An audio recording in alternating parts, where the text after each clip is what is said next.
I think when it comes to working preference is a two-way journey. So on the one hand is my preference in terms of working style. Some people like to work with a lot of freedom, and they will tend to see any check-ins or any intervention as a micromanagement, for example. Some people will say, well, I want to have a lot of freedom, but I want to have constant check-ins because that allows me to, for example, keep track on the timelines or the deliverables, or maybe keep getting coaching as I go along.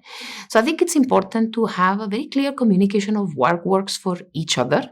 As a manager, also, you have your own working style. And of course, you have to adapt to your team members, but your team members also need to adapt a little bit about what your working style is. The end in mind is, again, having a win-win working style where we as a team can be more successful.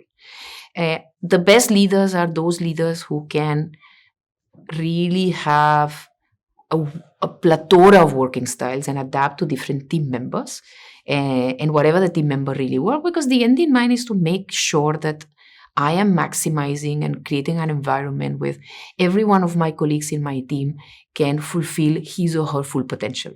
So, and it's a trial and error. You start working with somebody, it's a great opportunity to actually discuss, listen, what is your working style? What do you expect from me as a manager? Have a conversation. As you go along, have quick informal check-ins. Is this okay if I do that? Does it disturb you? What is the way that you would like me to communicate with you?